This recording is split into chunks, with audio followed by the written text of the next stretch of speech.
Welcome. This is the Jordan B. Peterson study group. If you would like to participate in any of our conversations that we have during the week, just go to jordanbpeterson.community. This week we had another kind of freestyle conversation that, like, since we have two conversations, the first one wasn't really relevant to this at all. It was just kind of in group discussions on like what we're going to be doing later on. So just as a reminder, next week will be the recap of Demons. So if any of you have read that or are interested in joining in the conversation, then join there. And then I believe after that, we're going to kind of get back on a structured continual series of conversations, and I think we're going to be going through Peterson's dialogues with interesting people. So probably starting from the oldest, which is his conversation with Professor J.W. Pennebaker. So, all right, yeah, and this our discussion that we had Saturday was kind of on the subject of death and the anxiety associated with the impending death. So, and I was thinking probably a good way for us to start in on this is kind of make the case for why people are anxious about death, so that anybody who's listening that isn't anxious about death can at least relate somewhat. So,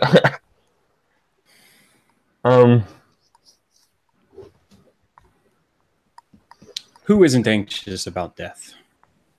Even a little bit, or at some point experienced it. In our culture, anyways. I mean, it's prevalent in our thought. It's bound up in a lot of the way that we interact with the world. That's why I think it's highly appealing to many people to kind of subsume the religious traditions underneath the umbrella of we're just worried about avoiding death. Because so many people identify with that feeling. Even though it's a highly low resolution, low use reasoning, right? There's more to religion than death avoidance or anxiety avoidance, let's say. So I guess, yeah, I'll go into, I don't know, what seemed to be a trait shared between me and another person in the group that's been on here before, is the realization of our desires not being fulfilled, and like not just our fleshly desires, but like our the things that we find meaning in. So like,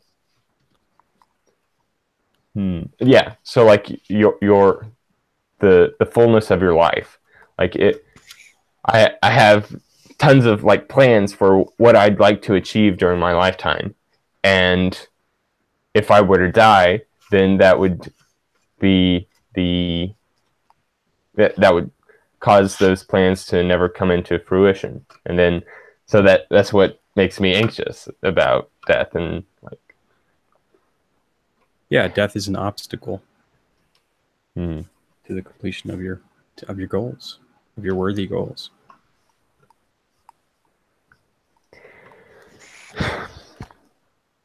Okay, so that's I'd say that's pretty common, that aspect of it. There's also, I guess, the anxiety associated with what actually happens after you die, but it's kind of like the saying, "I'm not afraid of falling; I'm just afraid of the short end to it, or the impact." Yeah, because like death is the great unknown, that it's even more so than just a loss of continuity in your life. Because like I kind of put forward a thought experiment on whether or not one would, whether or not death is just the loss of continuity in your life, because you could imagine having your entire mind wiped and then to be moved in a different location with different people in a different language and starting over. And that would be effectively the same as a death to the person prior to you. So the person that had his mind wiped and then moved on. It's like subjectively the same as dying. But I think even when faced with the choice of dying or to have your mind wiped and then to live on, do something else, there's that choice of I'd rather live even if I don't remember it, even if the person I am now dies, dies in the sense that forgets everything. And maybe it's just a notion of trying to, like, my body already exists. I'd rather that this body, even if I'm not in control of it, gets to continue to exist. So maybe that's it. But I guess you could just extrapolate the analogy further and just make it, there's a whole new body, like you're teleported into, like in Star Trek. It's not your actual body. It's just matter rearranged. That wasn't actually the same particles as your original body. So, and there's still that strange desire to prefer that over death. Like, it'd be much easier to stand inside, to get inside of a transporter or a teleporter than to actually go through death. Would it? I don't know.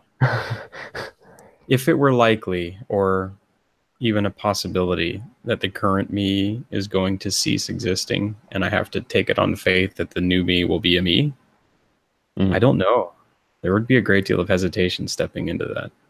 Yeah, that's the thing with the transporter problem. You can't exactly know that there's a continuity between the person you are now and the new person that steps out of the transporter. And it seems like the only way that you can get that continuity is in the case of like having a soul. But in Star Trek, they've gone past religion. So, well, here's something interesting about that. If you watch, so let's say you're the first person, right? The anxiety level is going to be through the roof, and you have to be a truly exploratory and brave individual to step into the transporter as the first side. You know, like did you ever see The Fly? Yeah, that's a great movie. Exactly, right? So you have to be that kind of personality, let's say, to do that. But if you watch 100 people go through the transporter first and pop out the other side and say, yeah, it's me, I feel no different, then where's the anxiety, right? That's the problem with death. You don't have anybody popping out the other side saying, hey, it's me. I'm still here. I've passed on into the quantum realm or whatever, you know, or the afterlife. And here I am.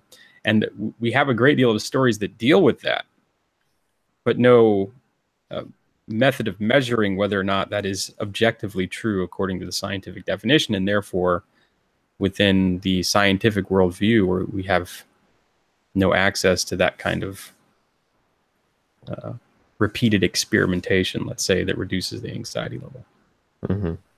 Well, plus with scientific experimentation, you can't figure out a way to test whether or not something has that subjective continuity within it. It's just like, okay, this person has exactly the same material properties and memories and acts exactly the same as they did prior to that, to going through the transporter. Right. But you can't make any estimations upon what it feels like to be that first person or having that first person experience going through a transporter, and whether or not you come back out the other side, or if it's somebody else coming back out this other side that's exactly like you. Yeah. Well, I mean, what if you don't come out completely the same, right? What if the person comes out exhausted and trembling? and they say, I kind of remember what it was like to be that thing that was in the first transporter, but I'm not sure. I'm missing some memories and everything's real fuzzy. I feel like a me, right? So this is like the Dalai Lama saying, it's me again. I have got some memories of my old lives, but not all of them. And maybe I can't prove it to you, but here I am. Right? That transporter is just like a more instantaneous version of that, let's say. Yeah. So, okay, yeah, that's a good thing to bring up, I guess, is the analogy of the transporter associated with Dalai Lama reincarnating. For me, reincarnation seems almost ad hoc because, like, I've heard different stories about like children remembering. Okay, I died in a car accident, and then I had brown hair, and I had 3 sisters, and something like that. And then people go through to find that exact same person. Like, okay, so we have these all of these identifiers of who this person was. So let's look through all the people that died in car accidents. All had brown hair, had 3 sisters, things like that. And then they find, say, like 1 in 5, and then the child talks further and then figures it out. And so, like, yeah, it's a fishing expedition in that case. Yeah, and like it for me, reincarnation.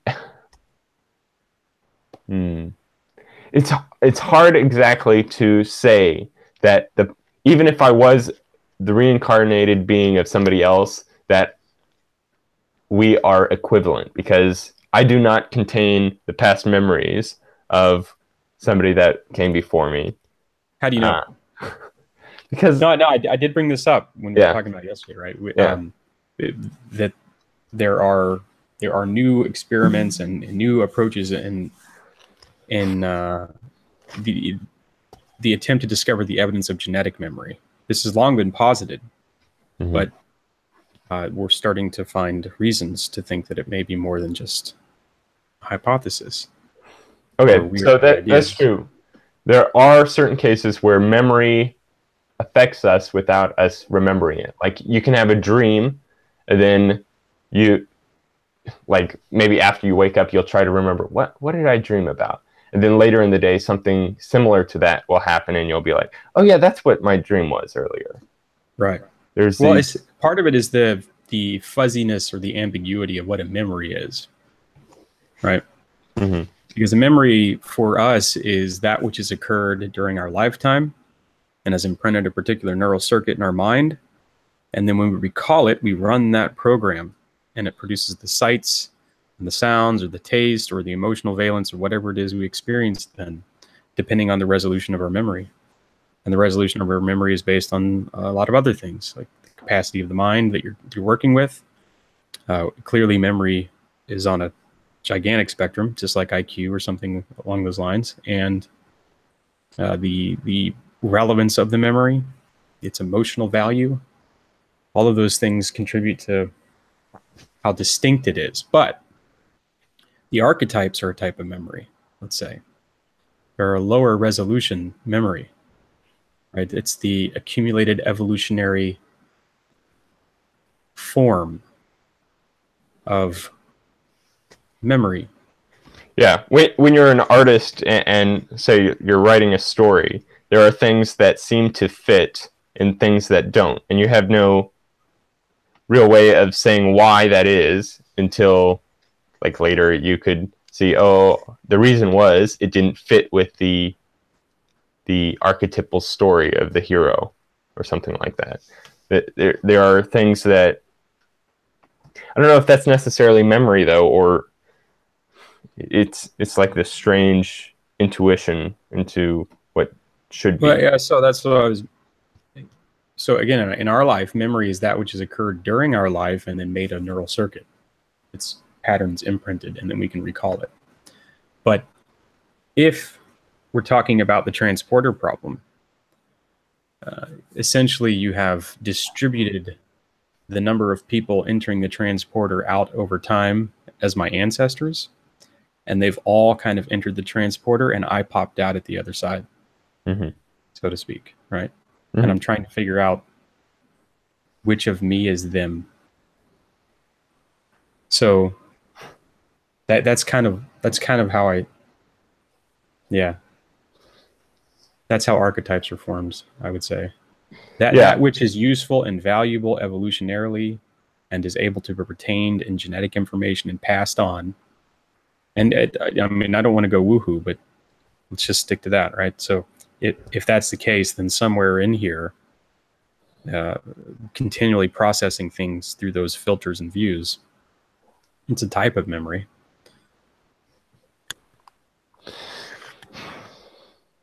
Okay, so but there's still the instance where when you are to have a child, that creates a separation between your consciousness and this new consciousness. So, and even after, like, that child will continue to live while you're still alive, and then you'll eventually die. So there's no connection between the. Well, how am I saying it? It's like you're two different beings at that point, so it's hard to exactly say that one is a continuation of you, because you both live on separate lives. No, I think it's harder to say that you're separate, to be honest. Every time I see my children behave, I see an inkling of me. And yeah, but that could be like you seeing a reflection of yourself. Mm-hmm. But that's different from you being yourself, you know? No, it's just an aspect. It's a facet, to use the reflective term. It's a facet of myself. It's a this is that ego thing we were talking about, and this is associated with the anxiety of the death of the ego. What you're defining as yourself is narrow and limited, right? It's narrow and limited. It's confined to the boundary of your skin and the boundary of your thoughts, and yet you can also equally say that you could not exist without any of the numerous resource tracks that funnel energy into your body, right? You couldn't exist without the sun or the trees or all of the hierarchical distributions of energy up through the food chain before it gets to your gut. And you couldn't have existed with all the ancestors prior to you, right? All of those things have to be a part of the calculation of what you are. But because of the nature of the worldview that we have now, we have confined our identity, our self-identity, to these very strict, narrow, delineated boundary conditions. I think it's a consequence of the scientific worldview or the left brain thinking. And it's not totally complete. So that's what I mean when I see my children behave in such a way. The felt experience is one of them being a facet of me, or rather that the me that I usually think of is distributed out further than I would, or that, yeah, further than you'd expect. Well, yeah, that goes into kind of the, at least one solution that people have had to aid against death anxiety, another one being, say, religion, is the, well, I guess they're kind of the same, because there's the extending of yourself. Because, like, there are tribes, or not even tribes, there are groups that you can belong to. And these are things that give you meaning. And there are cases where, like, let's look at people, soldiers dying in like World War II. Okay. It's even people that don't have children in those instances, they willfully leave and knowingly have that possibility of dying, because they're living not for their own biological self, but living for something that they are a part of. Right. A larger meta organism. Mm-hmm. Cultural organism. Yeah, and you can. That's the thing. You can always change your definition of what self you are a part of, because like you can say the self is just your left brain and your right brain is somebody different from you, or your self is I am myself as well as my wife and my children. That is my sense of self. That's the thing that I devote my it's different from devoting, because you can devote to your life to something that isn't exactly yourself, but it's acting in accordance with, or like being a part of. So like your family is part of yourself, right? And you are a small part in that family, or you're a major part, but along with the other parts. This is something interesting about the pronoun debate currently going on in the gender dysphoria community, let's say. Mm-hmm. The way that we use pronouns are inclusive or exclusive, right? And that's the problem with the people who are feeling those feelings of exclusivity. They're saying, in some sense, I either want to be a part of your pronoun group, or in a complete rejection of it, they define their own category and their own group, but usually end up seeking other people of like-mindedness, right? So the lack of category itself becomes a category. So anyone who calls himself a G or a Jur or whatever can identify as part of the category of anyone else who picks one of the other non-binary genders, right? So it's like the non-binary category. And then they can bind it together into a new tribe. And that's what we're seeing happening. But it's that use of the pronoun. Like if you speak with people who've been married a very long time and have successfully kind of merged their life activities and behavior together, it's a fascinating thing. But they end up, seems, using we more often than I when they're with each other and talking about things. We did this. We think that. We believe this. And they each speak for each other in that way. They become this unified whole. And groupthink occurs the same way, right? So like a transgender person will say we, the transgender community, or a racially identified person will say we, as a white man, or we as a black man.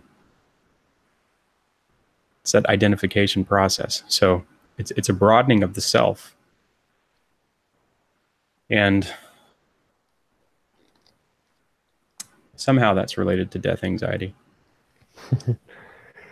Yeah, well, it seems to be what people have used as a solvent to the death anxiety. Because generally, the people that are most anxious about death are those that have lost their sense of meaning within their life. Be it they've set their goals too high to a place that they can't achieve them, and so they become nihilistic in the sense that they or maybe too low. Maybe their goals are too low. Also unachievable. How could you have a goal too low that's unachievable? Because all of life is a spectrum. And I guess we have a metaphorical image of climbing to reach goals. Mm-hmm. You can also dig to reach them. You can okay. fall down into a grave to reach them. I see. So, but you can also picture it as a kind of you can think of it as you're capable of so much more than you realize. And if you set your goals too low, Um, it's almost like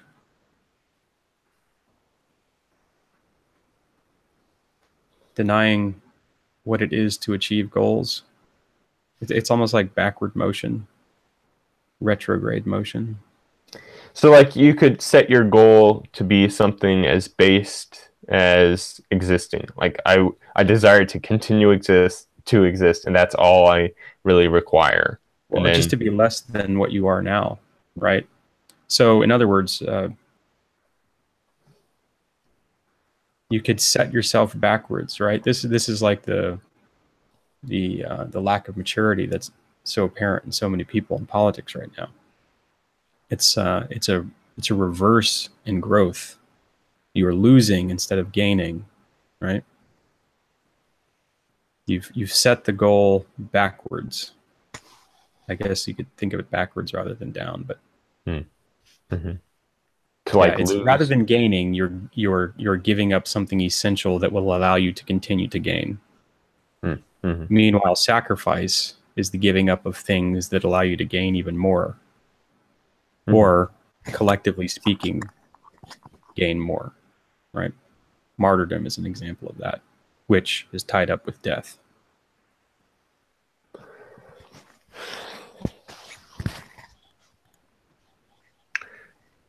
So I'm sure. Let's see. Within the objectivist community, there is a very yeah, their sense of self is well defined in that they are the person that experiences things and within a first person account and is the same person all throughout the time of their existence. And so all things that they do is based around the the highest amount of happiness for that individual being. So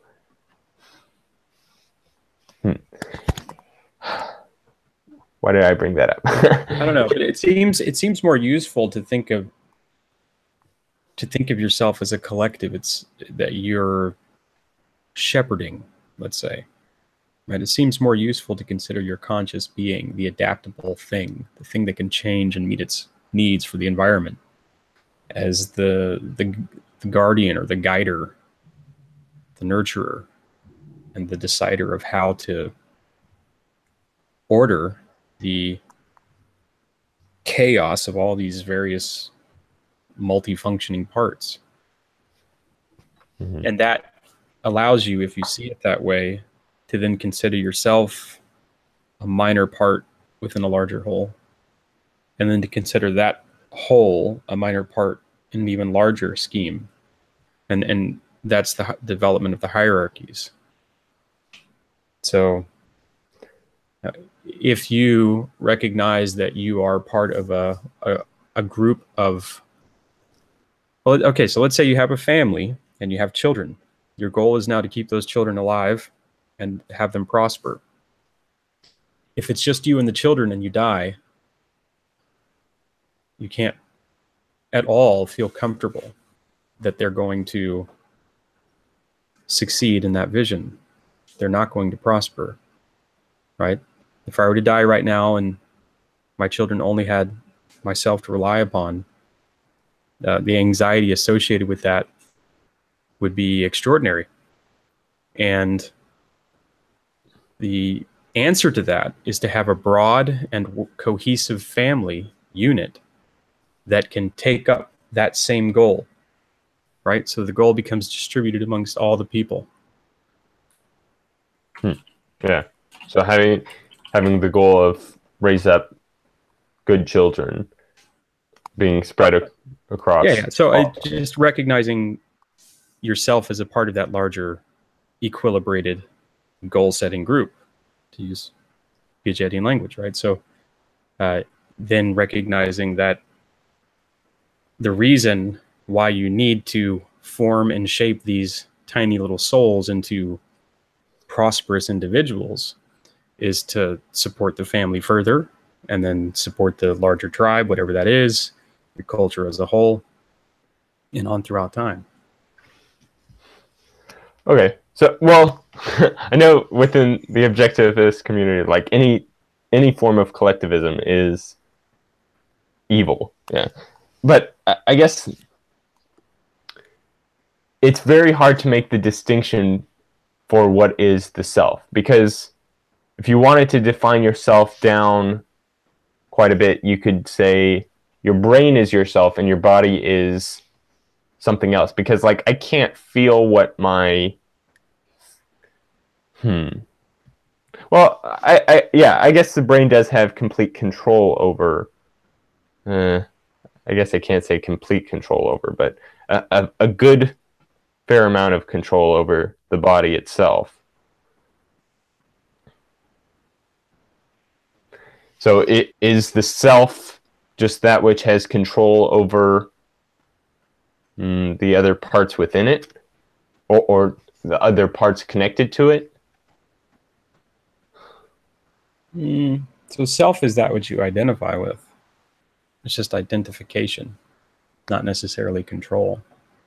And part of the development of a pathological self probably includes a lot of lack of control, right? A great deal of immediate gratification being used, or some chaotic element to your thinking, some underlying physiological problem that you don't seem to have control over.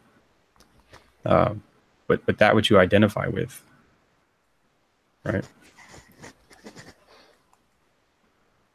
You can certainly identify with a lack of control. People describe themselves that way. Random. There's a great meme about that.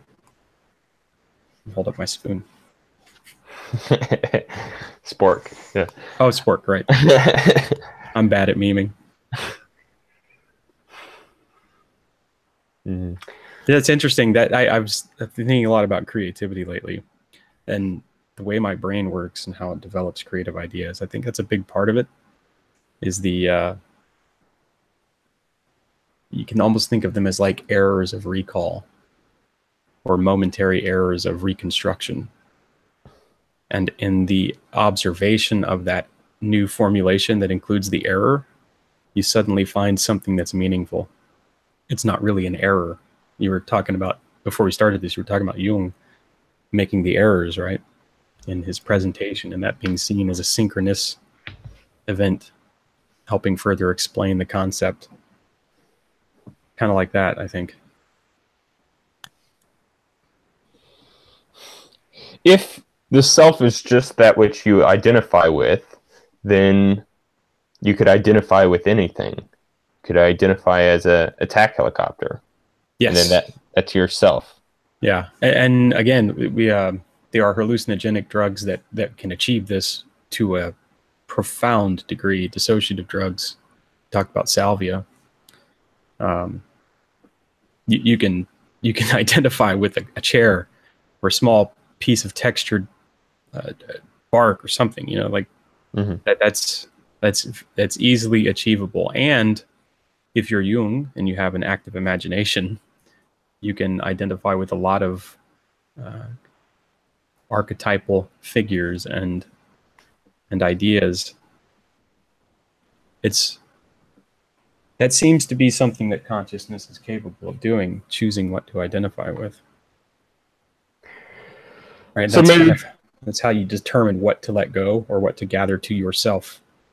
Yeah, that's what I was thinking, is that maybe there needs to be a layer of pragmatics overlaid onto what you identify with. So like, it's useful for me to identify with my body because I have complete control over it. And in certain cases, it's useful for me to identify with my room, because by making it clean, then that means my body can continue to exist in a way that I see as fit. Yeah. Well, that's Peterson's development. Well, not just Peterson's, but Peterson's view based on James and others and evolutionary theory, that the truth is developed through that pragmatic use structure.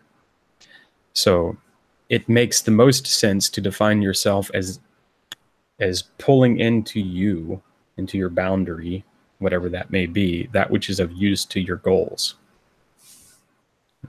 and then defining yourself as that which is capable of achieving the goals, which is why defining yourself narrowly as the boundary of your skin and mental thought produces such death anxiety for the successful productivity of your children versus including your family in that, in your wider culture. Right? That's partly it's partly part of this immigration thing too going on. People look out into the world and they don't identify with the skin color. They don't identify with the cultural activity.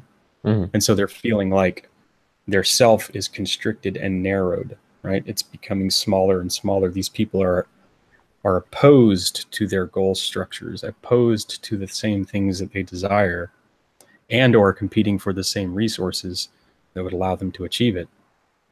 And that's the tribalism, right? The boundary is drawn between them rather than including them.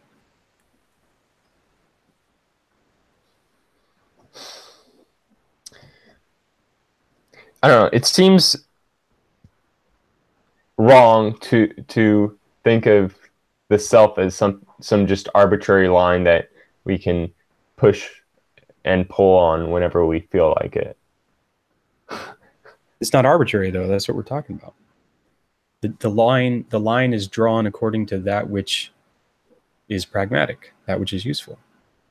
If it is arbitrary, you end up with G and Jur, right? Mm-hmm. If it's arbitrary, you end up with non-useful and counterproductive, in fact, in many cases, identification. So identity politics is counterproductive to the development of a civil whole, a civil structure. It's counterproductive to the unity, the e pluribus unum, that was kind of the founding principle of this country, let's say. It's like you know, one of your organs, any one of your organs saying, well, I'm actually not part of you anymore. Liver just kind of pops out of your belly and runs off on its own little legs. And now you don't have a liver. That's terrifying. It's deadly. You lose your liver. And that's you know, it's metaphorically, but really all of everything we do is metaphor in some kind, but it's metaphorically similar to this lack of identification, and it's a kind of death. Anything that is encroaching upon your resources or your space or your boundaries that isn't seen as productive to your same goal structure or is arbitrary or capricious, then it should not be considered self.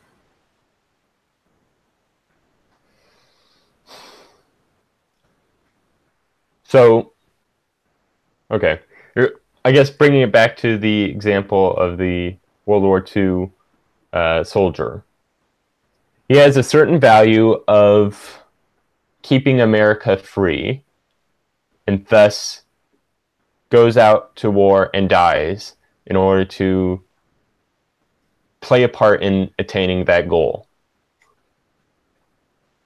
And so he is the thing that plays a part in that goal within his own control. Of course, yeah, then there's still that, it's not like, ugh. Well, there's more to it than that. I mean, you're simplifying it a great deal. That soldier's also getting paid money. He's sending it back to his family. He's protecting his family usually. There are instances where he has no family. Yeah, then he's joining a fraternity. Then he's joining the Brotherhood of the Army.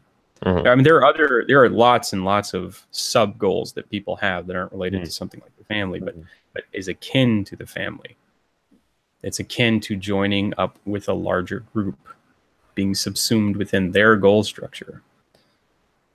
Which is why, by the way, the left absolutely despises army and war and being commanded to die for a view that they don't want to attach themselves to. It's that identification process. And that's I think that's the group role that the left plays, the one that it's supposed to be playing, is that role. It's the mirror on the wall, answering the question, who's the fairest of them all, trying to point back the pieces that aren't exclusive, the pieces that are ignoring the minorities, let's say, ignoring those who are suffering for various reasons. That's what they're supposed to be doing, but they have their own mythology, and that's kind of what's going on right now in our politics. But yeah, the left is supposed to be a mirror to shine up to ourselves as an example, saying, I'm not that thing, or I don't want to be that thing. And then in conversation with them, the right should be determining what should the whole goal structure really be. How should we really define ourselves? Because if you think about it, like we're talking about death anxiety, which exists within yourself. Okay. And you have a broader culture that also has an overlap there, or a reproduction of those inner selves. It's the zeitgeist. It's the collective unconscious, or the collective conscious even. So that we have a lot of death anxiety in the West, let's say, right? Far more than any other culture. And we have to define what it is for our culture to survive, to continue to thrive. Like an ant colony isn't necessarily concerned with the individual deaths of ants, but the whole colony should survive. And it behaves as a single creature to achieve that goal. So that's what nationalism and patriotism is. It's the identification with the whole, which is the right. So there's this assumption made by those that do have death anxiety that the only reason that they have it is because everything that doesn't have it is naive in some sort of way. So like you brought up the other day that are trees anxious about dying? No, they're not, or not insofar as we can tell, but Yeah, might be. That would be strange. Oh man, I hope that guy with the X doesn't get me. You know, it's really funny. When I was a very young boy, between the ages of 3 and 4, I lived at a place that had a mimosa tree. And something peculiar to mimosa trees is when you touch their pinnate leaves, they kind of curl up and fold up in various ways. They react to your touch. It was fascinating to me as a child. I could not understand it. But the wind was fascinating too, right? When the wind would blow through the tree, I had just seen Ghostbusters. I thought it was Slimer. And I would talk to him, tell him not to hurt me. I was his friend. There's this. It's so fascinating how we do that, but maybe the trees react to stimulus. Some of them have defense mechanisms. Many of them have defense mechanisms. You have carnivorous plants, right? Venus flytrap, the pitcher plant. Elements of part of what it is to be a human that you can identify, let's say, on the evolutionary phylogenetic tree. But anxiety, I don't know. I don't know how to. It's an emotional. So anxiety is an emotional valence. It's telling you something about how to behave in the world.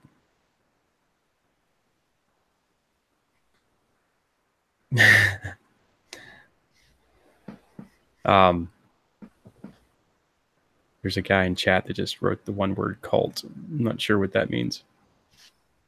Colt? Cult, C-O-L-T? C-U-L-T. Yeah. Huh. Maybe we're the cult.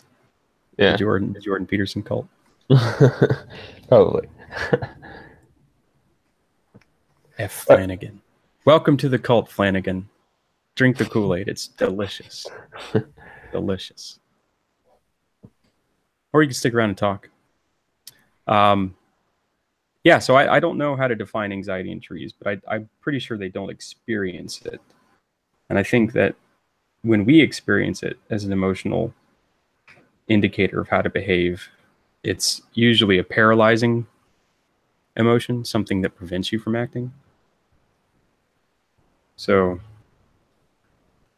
it's something to excise, right? Yeah, I mean, we can tell, like you had brought up, that within Eastern culture, it's like hardly a thing to have death anxiety.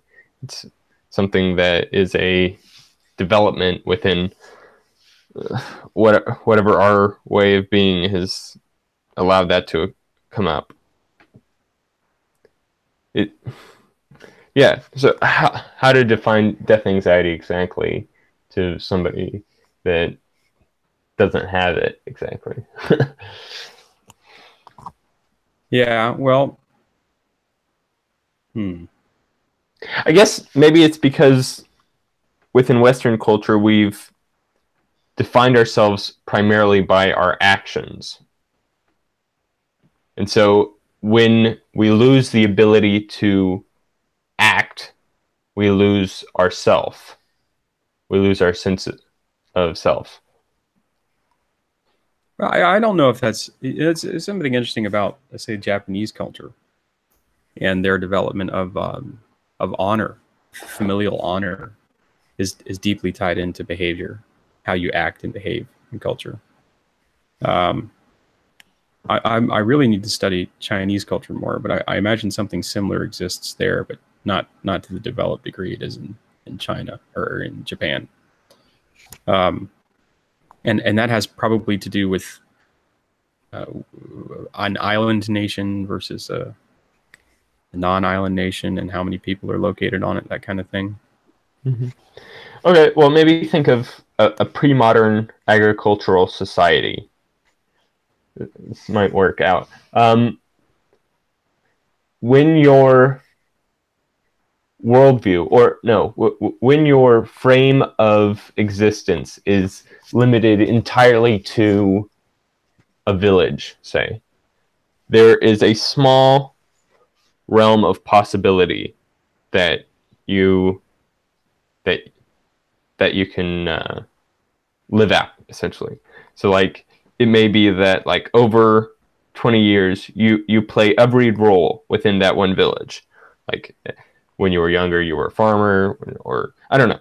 It's or maybe you've grown accustomed to the extremely defined role that you play within that village. Yeah. It may be that within Western culture, where our potentiality for numerous differing ways to live has put us into a place where we each one is so appealing, but we can't achieve all of them. Right. Well, so that's the mantra that's been beat into our cultural minds, let's say, with our education. You can be anything you want. Mm-hmm. As long as you choose the correct educational path, you can develop into anything you want. That's a mantra that we tell ourselves here in the West, in the United States in particular, very strongly. And it's not true. Not true at all.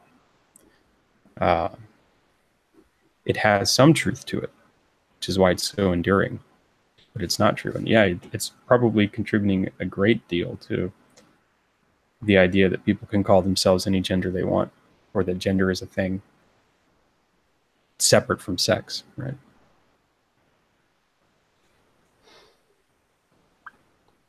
Yeah, so I think death anxiety.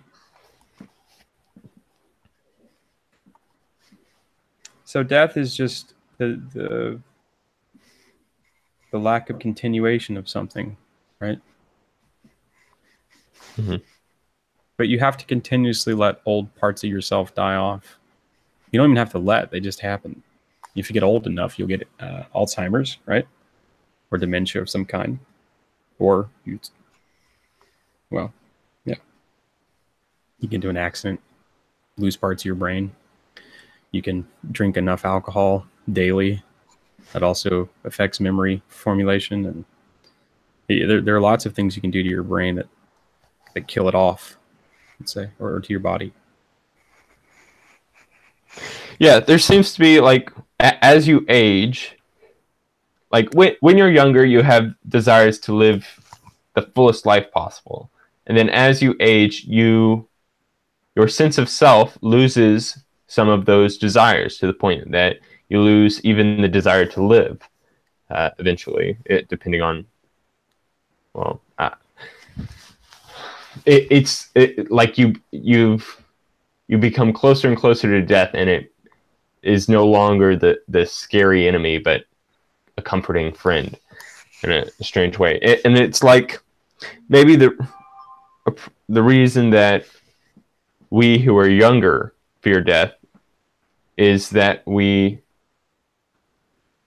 assuming that the person prior to death is going to be the same person that we are now, when it seems that we lose all those desires with death.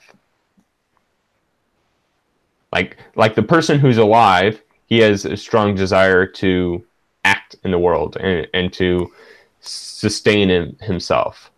But right. As soon as you get that was Socrates' analysis of it too, right? That if you consider death just a final sleep, no one is anxious about sleep.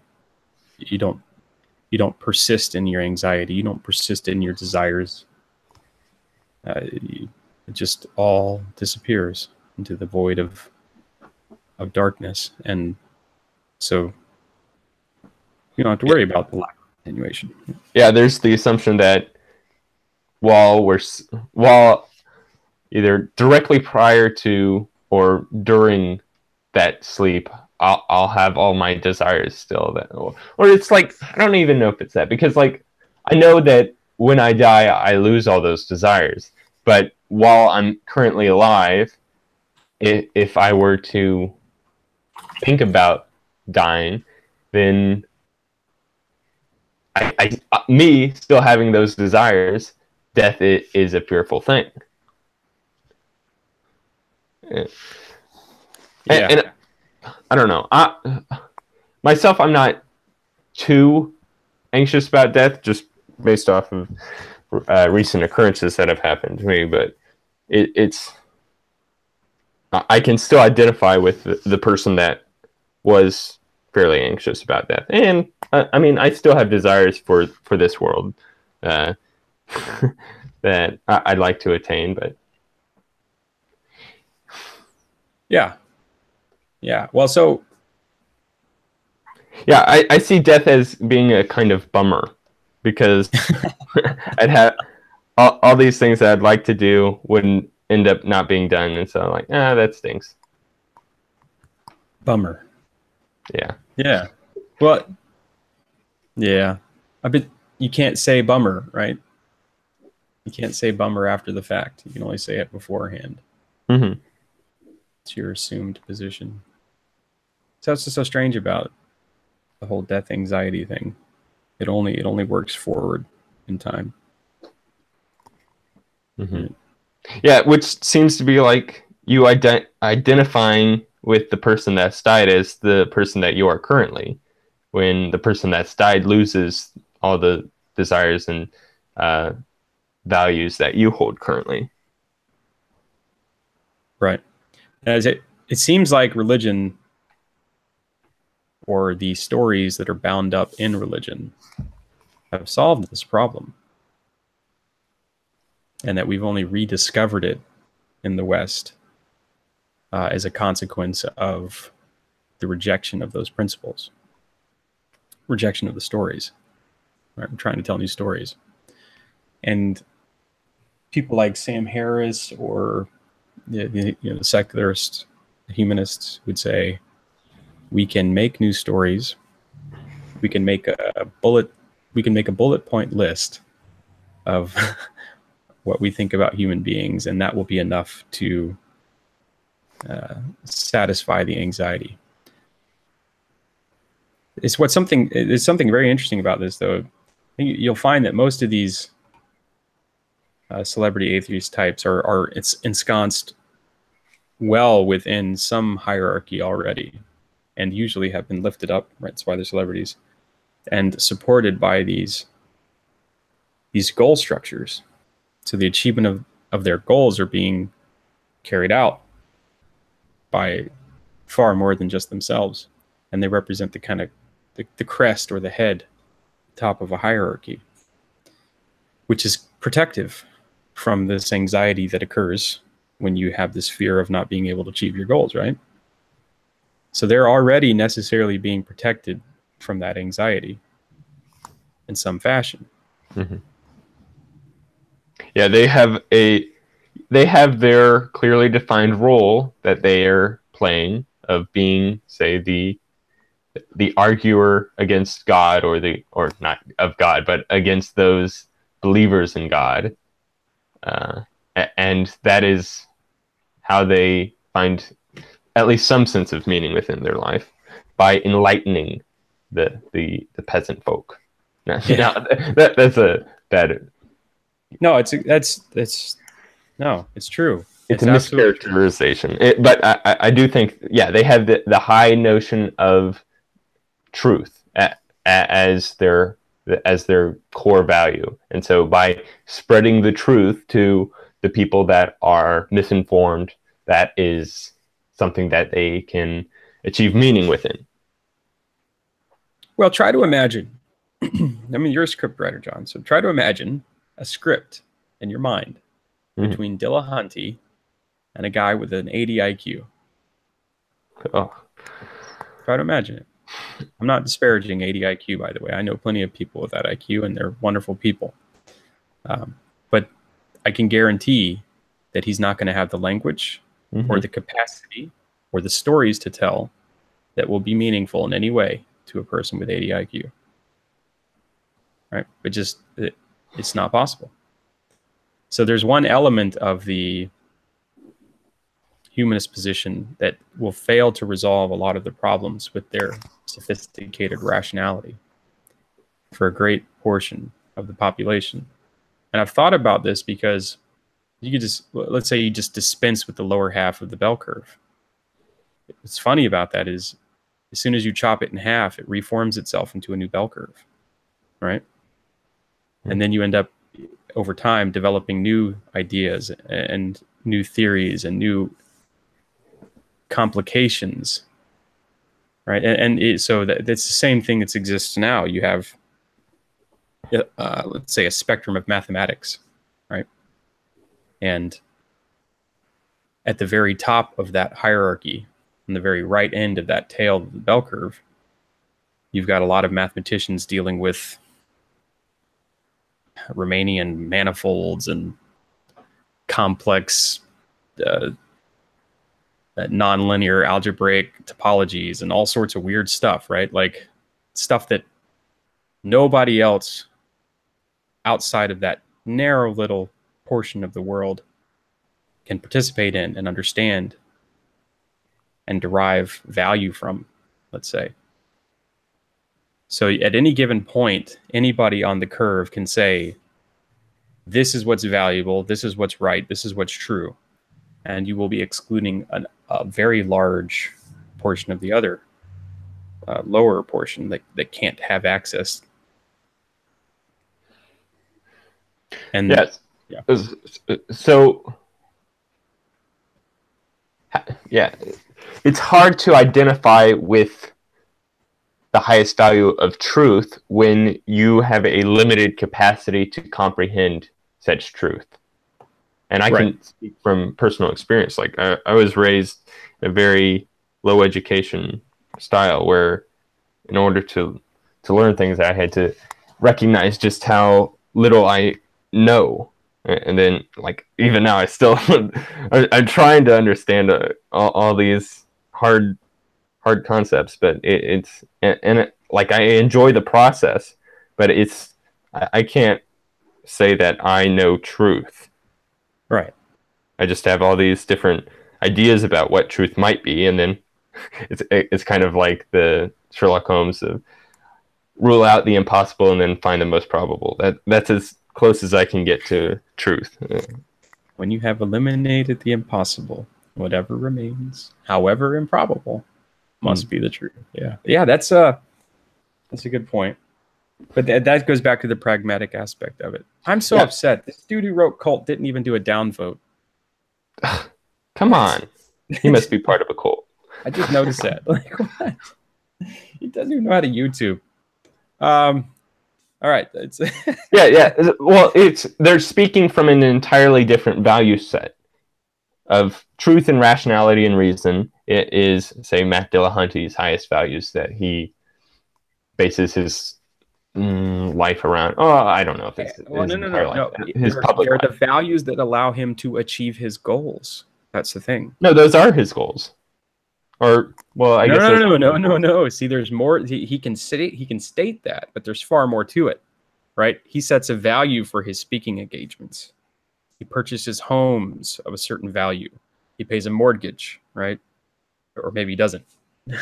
I don't know, right? But he has other things. He has a hierarchy of needs that he has to fill, and he's using these things as tools to achieve those needs. So he wants to convert everyone to skepticism and humanism, let's say. And for somebody of an IQ of 80, those are tools that are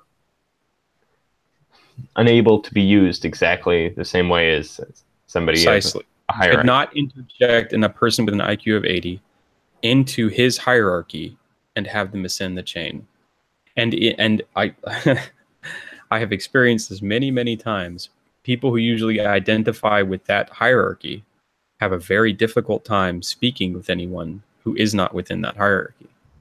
It's very tribalistic, right? They usually look down upon anyone that isn't supremely and utterly rational, according to their definition of it. Right? And you can see that even in the debate between two highly public intellectuals like Dillahunty and Peterson. It's quite clear that Dillahunty did not respect the value structures of Peterson. Yeah, you can look at the video of like Brett Weinstein of talking about religion as being metaphorically true but literally false, and then the entire comment section is all about like, why bring up truth into this? Just because something is metaphorical and it's viable doesn't make it true. This is something it's tainting truth by including the metaphorical into it. Right. Well, so this is a distinction that has to be drawn between internal consistency and the truth propositions that you can produce within a system of rules, which in mathematics is something that's highly deductive, or logic is highly deductive. So you can always derive the same conclusion from the same premises, right? But that's not the case for our empirical observance of the world around us. It's an externalized rule set that continuously requires a reformulation of the way that you're viewing things and what is possible. And now that we've dug down to the deepest of it, we see that it's really not even about the rigid adherence to rules in the first place. It seems like things can break rules, or that rules are not what we think of them as. They're not quite the same thing as in, say, the axioms of mathematics. So, yeah, that whole strategy is just, it's flawed to begin with. It's necessarily limited by its own perspective, by its own rule set. They're unwilling, the skeptics, the rationalists are unwilling to add new rules to their structure, right? Unless it fits what they consider to be scientific materialism. Which is all inductive. Strangely enough, it's not deductive. The conversation about truth and truth value is a serious conversation that needs to be had amongst them continuously, but they're not having it. They're just saying, we can behave nicely too, even if we don't believe in God. That seems to be the bulk of their argument, most of them. Yeah. All right. Let's see. Let's try to get. Well, no. Yeah, yeah. These are all related ideas. Yeah. They're necessary in where they go. Yeah. So, I don't know if. Okay, let's see. Somebody who's suffering from extreme death anxiety or maybe nihilism is, a lack of purpose and meaning within their life. It's hard for them to take on the same actions as the people that do not suffer from death anxiety or meaninglessness. Like just from, I recently read Tolstoy's A Confession, and it talks about how he had that intense amount of meaninglessness within his life, and then he went to find the people that didn't have that, which were like farmers and like poor Christians, things like that, and he would speak to them, and they, of course, didn't have his amount of meaninglessness to them, and so he tried to follow in their path to kind of go to church, but he couldn't believe it because it didn't align with his worldview. It's like, the atheists are always bringing up, like, you can't believe something that you don't think to be true. It's not like I can suddenly believe that green and yellow are the same color, because it's something that I know they're distinct from each other. In the same way that you can't believe that I and you are the same person, or the same part, or no, not the same part, different parts of the same person, or not person per se, but being. If my distinction ability is too great, then that's outside my ability to see the world, and thus outside my ability to believe. Right.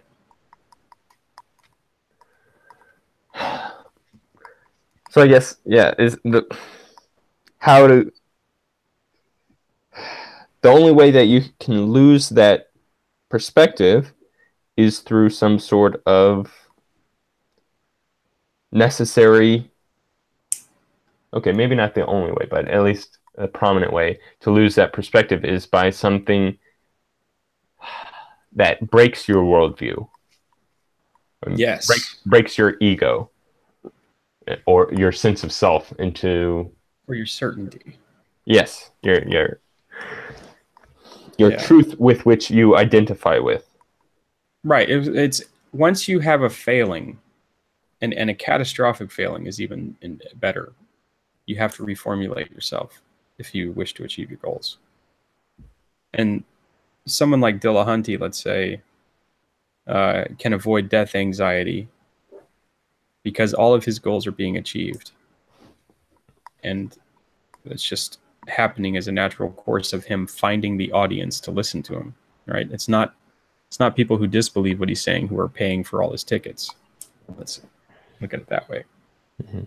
But if he were to transport himself over into some highly religious sect in the Middle East, he would necessarily, in order to avoid death, have to reformulate who he is and how he presents himself. There would be a catastrophic failing of some kind. His worldview would not be sufficient. Right? He could fake it. That's a common tactic in survival. Yeah, but then not that's not maintaining rationality, let's say. Or it's placing a higher value on survival. Hmm. If you think of death as an obstacle, and you think of consciousness as having the goal as maintaining itself, that's the problem. Death prevents the goal of maintaining consciousness. That's the obstacle to it. So what you then find out is the truth, no matter what Dillahunty says, is anything that he's willing to do to maintain his consciousness. Unless he could have a higher truth. It's not like, maybe I'm demeaning Dillahunty too much. Perhaps he has a martyrdom strong view, perhaps, right? Like strong enough to die for what he believes in. And therefore he would be holding that higher than the continuance of his consciousness. But it seems like if you assume that consciousness can continue, then you are left with the capacity to choose other things that are higher goals. Right? You can focus on truths that don't need to be so highly correlated with just the continuation of consciousness.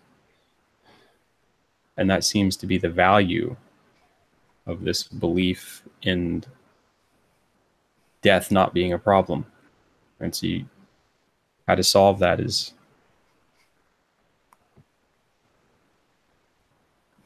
to have an afterlife. It's not even an afterlife, let's say. We call it an afterlife, but we don't even really know what life is. In Dillahunty's view, life is very hard to define because there's no distinction between randomness. No, he has will.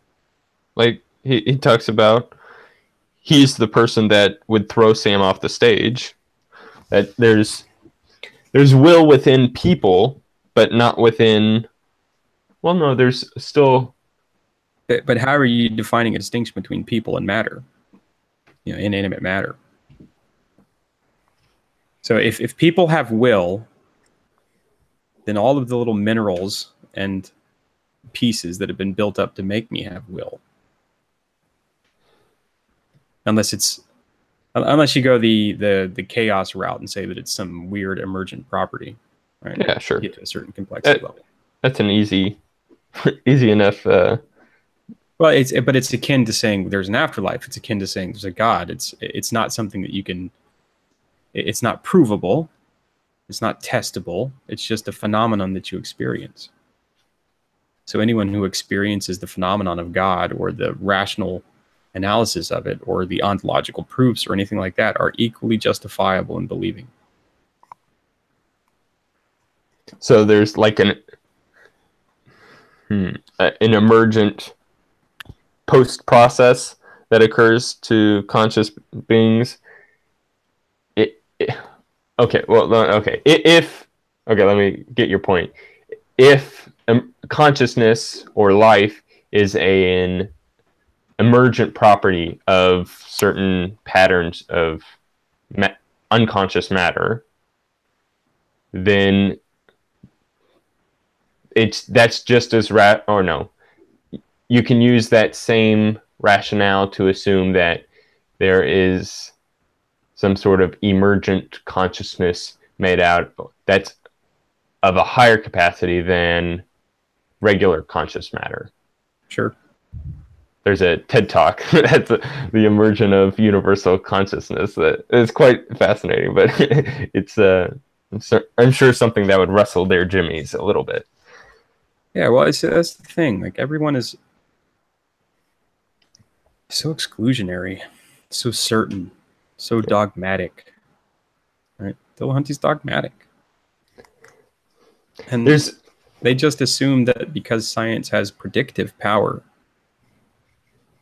that it's necessarily true. There's this really great quote that I got from Jonathan Haidt, that when you have a certain fundamental truth, oh, no, fundamental value, then truth. Okay. I'll just use the same example he had. Conservatives have a fundamental value of, say, religion, and so when evolution is proved to be true, then they throw that truth under the bus and just find alternate truths such as creationism or things like that in order to retain their higher value. And in the same way, for more liberal types, they have the idea that all humans are equal.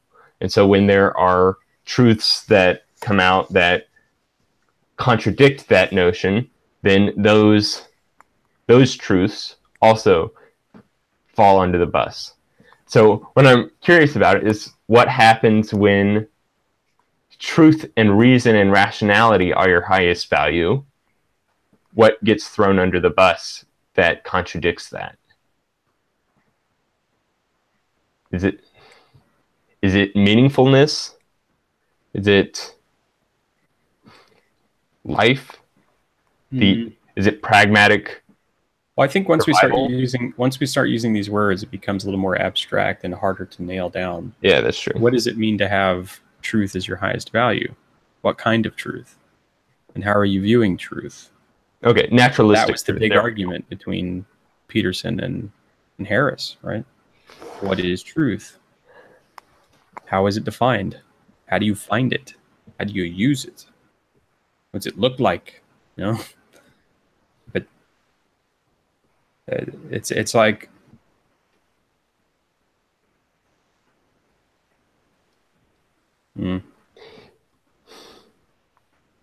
scientists want to measure everything to an arbitrary precision, right? And the more precisely we can measure things, the better. And the more precisely you measure something, the more you know its dimensions and its quantities. And that's how you define it. But there is something more than that. That's not that truth is not delimited simply by those things. It's not just measurements. Well, I don't think they take it as being just measurements anyway. I mean, Lawrence Krauss is a theoretical physicist, so like I don't know what exactly he could be measuring, but I think it's just kind of like math, where you have the fundamental axioms and then you play around within those axioms. Mathematics is measurement too. Equality, inequality, dimension. All of those are measurements. They're all measurements. That's why we use math and science. We use number. And there's some very funny things about numbers too, at a deeper level, that speak against this notion of truth being clearly limited by a measurement. We talked about Gödel's incompleteness theorem but it's pivotal in a deeper understanding of what truth is and what it is that we're capable of discovering with certain kinds of attempts at looking at truth. So even if you have access to every single one of the fundamental axioms of what it is for the universe to function, you don't have access to all the truth. You cannot produce, even in mathematics, all the true propositions using only the rules within the structure. It's profoundly strange. But that is a true statement. It's a true statement derived through logic by Kurt Gödel. And yeah, the discarding of that notion it's not good enough. It's all about measurement. So Lawrence Krauss, as a theoretical physicist, what he does is he says, Okay, I think this might be how it works. I think that the proton has this value mathematically. It all kind of works out. And then he hands it off to the experimental physicist, and they attempt to measure. Find out if the measurements correspond with the theoretical side.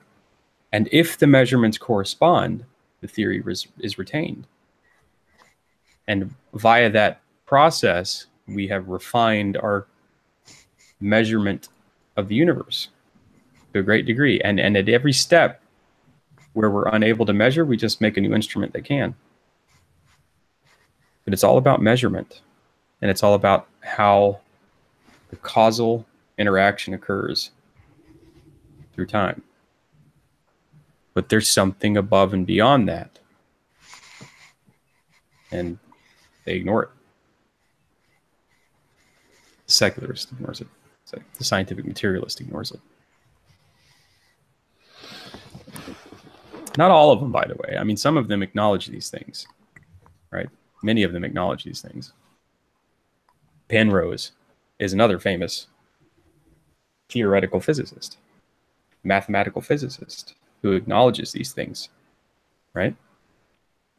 He's not a Lawrence Krauss.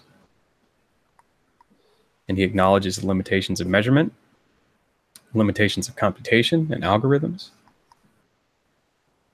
So...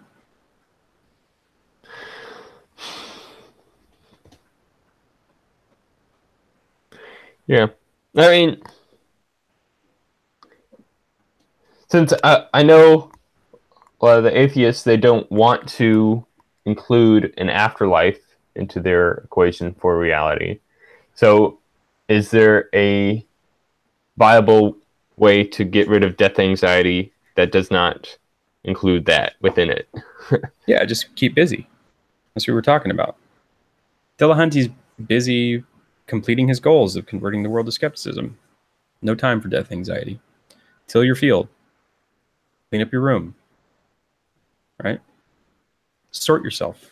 All those things remove anxiety because you're accomplishing and achieving.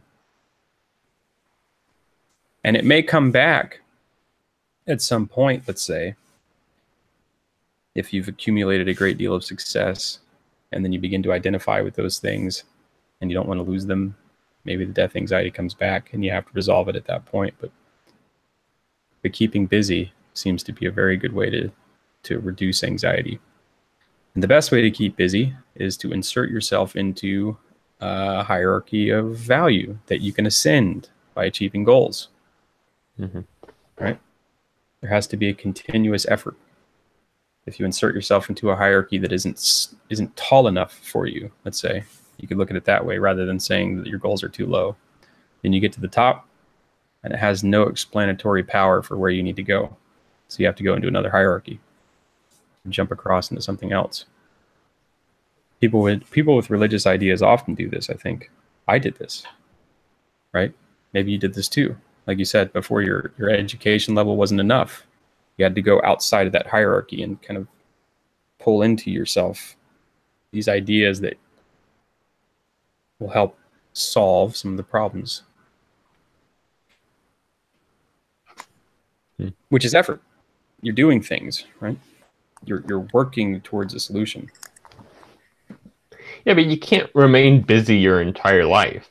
Like, even within a day, you can be busy maybe 14 hours of that day, and then you got 2 hours where... Well, anxiety is useful too. Distract yourself.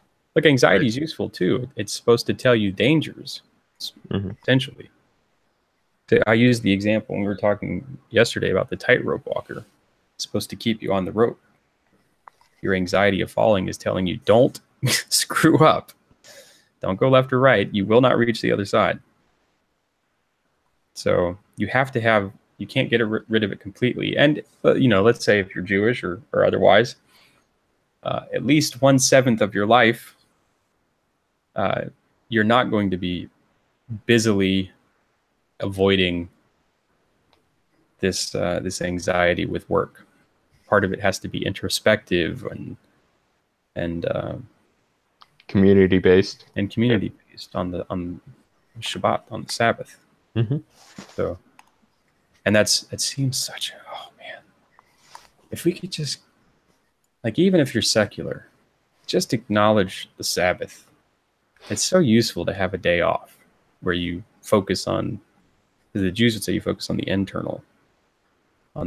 internal self and its relation to your family and your communal values. That's so important. We've lost that. Now we've replaced that with football in America, basketball, baseball. That's what you do on Sunday or Monday. Right? That's how you associate. And if you're a man, that's like, it's a vital aspect of your character. You have to be able to walk up to the water cooler at work and know some statistics, some relevant statistics from the game that occurred yesterday. And you have to be able to state your favorite team and support them. Hoorah! Right? I never had that. Never had any interest in competitive sports, let's say. But yeah, it's a defining aspect of our culture right now. Yeah. So yeah, that's another way that people alleviate death anxiety is through distraction, be it through entertainment or busyness. Well, see, we call it distraction as though the thing is still there, right? Like we're avoiding it. Like that's that theory that religion is developed because of the avoidance of death anxiety. We don't like to feel anxious, therefore we've developed something to get rid of it. That's the final byline. Like that's the full description of it, which is absurd. But there's truth in it. That's what we were just talking about. If you're working, it disappears. It's not necessarily that you're avoiding it. It's not like you've sidestepped the issue. It's that is the solution. Goals and orienting towards yourself towards a good, hopefully the best good, right, is the solution to the problem. The anxiety is there to tell you not to take a left or a right off the tightrope, to walk the straight and narrow path, use Christ's words. You have to pay attention to the anxiety because it's telling you what path to walk. Yeah. So Dillahunty's anxiety is not that he's going to die one day. His anxiety is that people will think of him as some country bumpkin, some Southern Baptist that clearly can't see all of these wonderful intellectual ideas. That's his anxiety. Or was it his anxiety that led him into becoming who he is now? I don't know if that would still be something that would be driving him. No, it doesn't drive him unless he's, again, not inserted into that hierarchy of values where he's moving through it, right? If he were to stop and discontinue his activities in this realm of behavior, in the skeptic realm, he would be questioned by his peers, right? And the anxiety of belonging to a group and what he's doing and whether or not he's truly got the answers to things would probably start to come back. Unless we want to ascribe to him superhuman status, because that seems to happen with everybody else, right? And I'm not willing to do that. Although plenty of people are. That's the kind of hero worship that you see. Well, look at this person who came in here and popped right back out. They wrote Jordan Peterson for world leader. Right? That's it's hero worship. It's so common. We want George Washington to be our king forever. And yeah, Dillahunty wants to be up on stage forever. And as long as he has a group sending money his way and asking him to speak, that will happen. And his anxiety will be diminished. And whatever goals he's willing to achieve or trying to achieve, he may achieve. and he's successful within his little skeptic organ, let's call it, in the wider body of humanity. He's in the skeptic organ.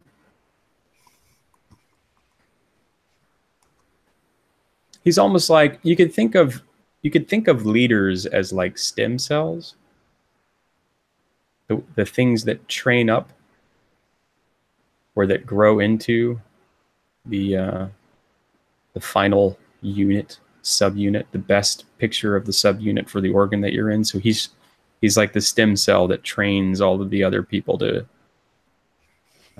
come into the skeptic community, and it helps define what it is to be a rational humanist, that kind of thing. I tend to think of certain leaders as inoculants, like a vaccine that you take them in at small doses so that you can better yourself and acquaint yourself with their arguments, say, in order to build them into your worldview. I don't know. It seems to be kind of the same thing, but yeah. At least for myself, why I listen to as much atheism as I can handle. Well, yeah. So I mean, skepticism has its value. That's the thing. It has its value, and so it's quite possible that you know, I think about this in terms of Christ and Judas all the time. Okay, Christ invited Judas into his group in the narrative, knowing what would happen, right? Forget about if you think Christ is real or not, or whatever, whoever's listening. But he invited Christ knowingly. Christ invited him knowingly into his close circle, and then almost encouraged his betrayal. He did not attempt to avert it, let's say. Right. So, but we now all view Judas Iscariot as the bad guy, the son of perdition, the one who deserved the death he got and more. And yet, Christ said that you shouldn't despise one other group simply because your group is doing something different. You can't say to the foot that I have no need of thee because you're the hand or the head. So if the whole, it's like, to go back to an ant colony, right? If a worker ant is despised by the queen, you can't have a functioning colony. Or if Dillahunty's skeptical group is despised by all the religious, maybe you can't have a functioning society. Maybe you need a skeptic, right? Just like you need the left to continually hold up these ideals and question them. So I don't know. I mean, I have a tendency to want to say that Dillahunty should be a whole individual, right? That he should be representative of all of the best ideas, including religion. But maybe it doesn't work that way yet. Maybe he has to be a liver cell and nothing more than a liver cell.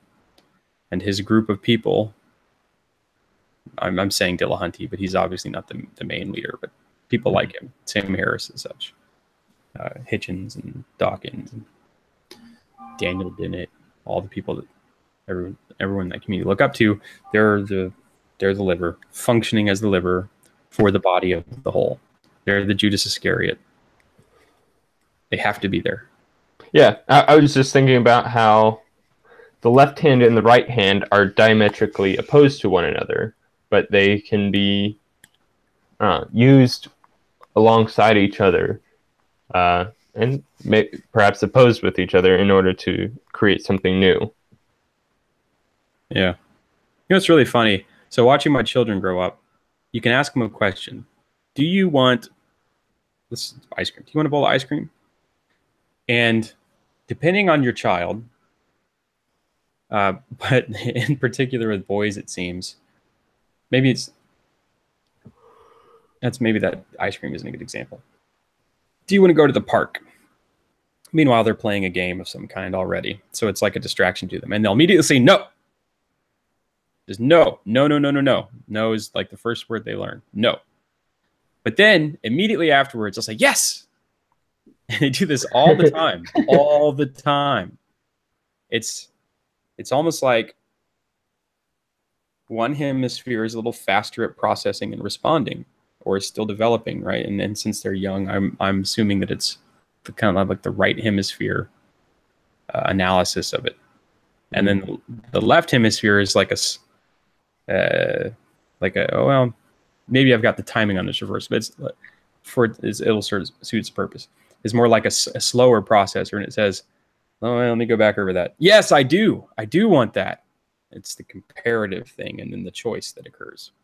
The initial response is no. That's the opposed right hand, or left hand, I guess is actually how it is. Because that's so strange. Why does it flip like that? Why? Chiasmus. It's almost like the first, like once you say the question, it's interpreted first as, do you want to stop playing with, say, your army men or something like that? The answer is no. And then the question is reinterpreted for, would being in the park be a higher, or no, would I prefer to be playing in the park now instead of playing with the army men, which I could just be doing later? And then the answer is yes. Well, it's a change in momentum. So a choice to play with the army men was already made prior. Let's say this left hemispherical, right? Ventrolateral prefrontal cortex. So this one decides, all right, yes, I want to play with the army men. Decision already made, all right? And then you go back to right hemisphere play. Play. So I ask the question. The first thing that answers, the faster response in the child, let's say, is the no, right? It's the continuation of the momentum. Meanwhile, the left hemisphere slower processing says, let's do the evaluation. All right, right hemisphere, what do you think? Give me the evaluations. Let's compare the two. Army men versus park. Then the left hemisphere has to make a new decision. Okay, we'll change direction. We'll change momentum. We'll do a new subroutine, a new envisioning of what it is I will be doing in the future, and then make that decision. It may also have to do with the default mode network, where like when your default mode network is kind of shut off, then you become intensely focused with whatever it is that you're doing. Well, their default mode network is almost certainly not fully active yet. I don't think you start to see that. Oh, well, yeah. Because that seems to be more higher associated with.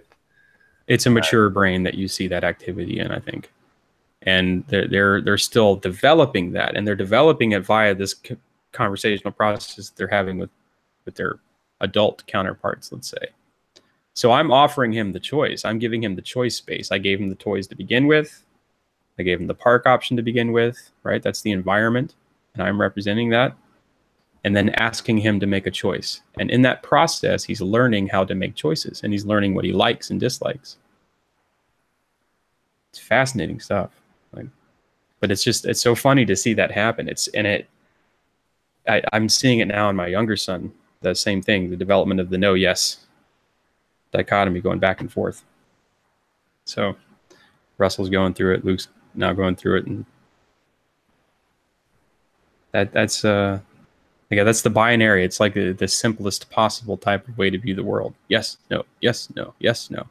That's kind of like what the lowest resolution, first learnt strategic capacity is of the hemispheres are. Yes, continue. No, don't continue. Yes, change. No, don't change. Okay. Yeah, that seems like a good conversation. I guess just one of the main... to bring it back to Dillahunty. Oh, sure. Yeah. To bring it back to death avoidance and anxiety and all that, right? So the Dillahunty's decided, he's made his momentum, right? He's been presented the evaluation, and now his left hemisphere has decided. It's made choices, and those choices have been defined not strictly within himself, but now in a broader community, a huge structure associated with it. And all of that's kind of also represented in his head continuously.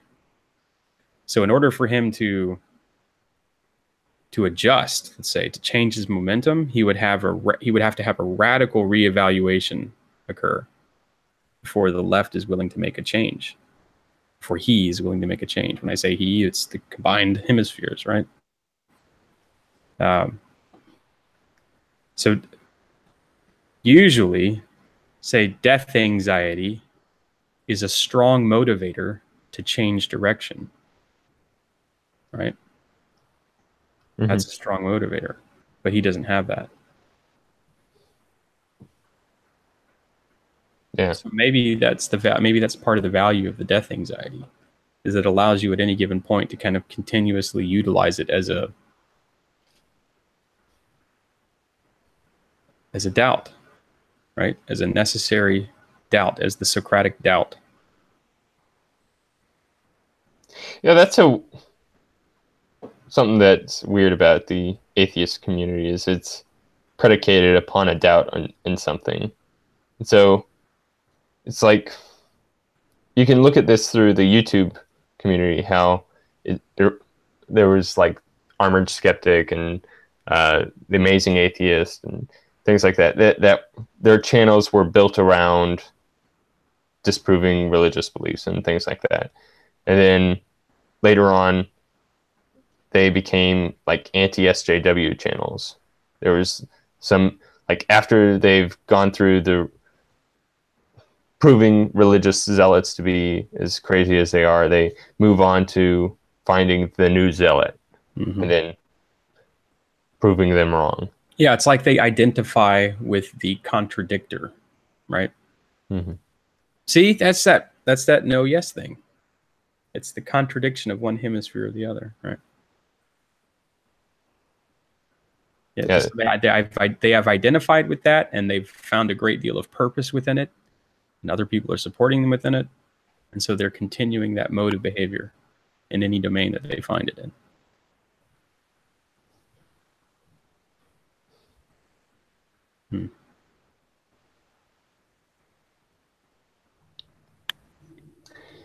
Yeah. Anyway. So, yeah, I guess the closest or the simplest response to a solution to death anxiety is to reevaluate your sense of self to become something greater, something that lasts past your death. That makes your death worthwhile, which is something hard to do exactly. But like, well, I'd say, well, again, I don't think you should get rid of it completely, right? Like we were talking about, you can't be busy all the time, and it does serve a function to keep you aware of the dangers of things. Mm-hmm.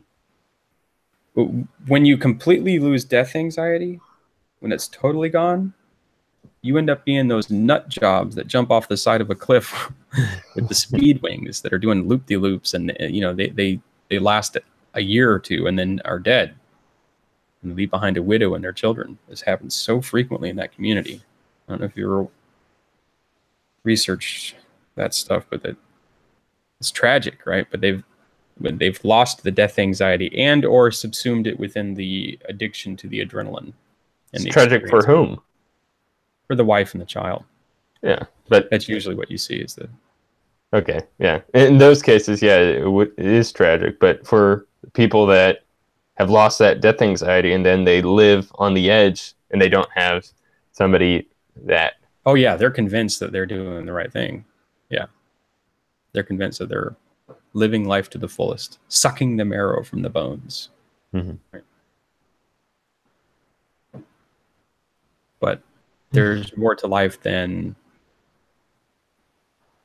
Well, I don't know. So again, don't say to the feet, "I have no need of thee." Maybe they perform a useful function of some kind. I don't know. I find it harder and harder the older I get to criticize people. Yeah. Yeah. It may be that they are the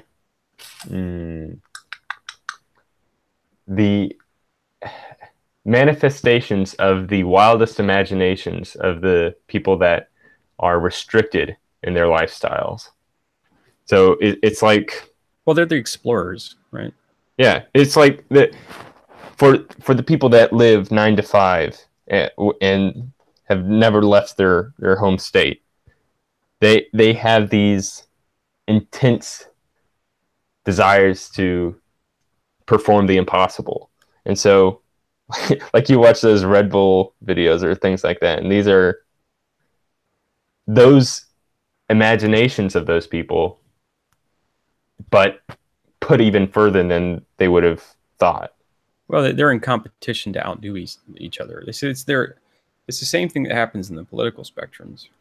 Once you insert yourself into that hierarchy of competence, the only thing to do is just keep pushing the boundaries, because that's an integral part of what it is to be a part of that hierarchy. Push the boundary, go further, go faster, go higher, go more dangerous, go no ropes. And I'm just saying they play a role for the larger community. Right. Yeah. So they're pushing the boundaries. They're the exploratory vanguard, right? That's what it is. And I'm what I'm saying is there's definitely a point where it's too much, right?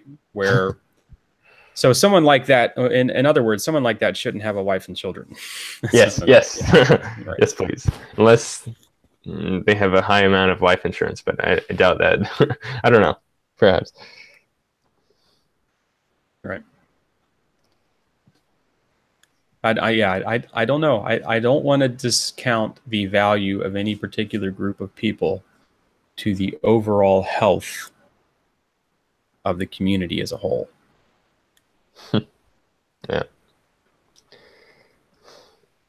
Because they may be just playing the role of the adversary and pointing out hypocrisy within the group.